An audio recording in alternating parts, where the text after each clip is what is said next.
Iwasan mo ang inggit. Ang sakit ay ibig mong makamit. Dapat nga ikaw matuwa sa nakalalang iyong kapatid.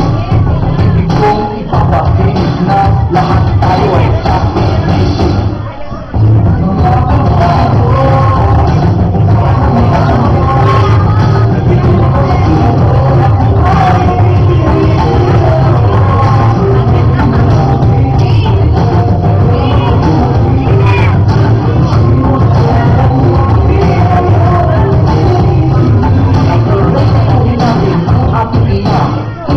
Ng tahanan, bigyang sarap ang ama at ang payo niya ang susundan.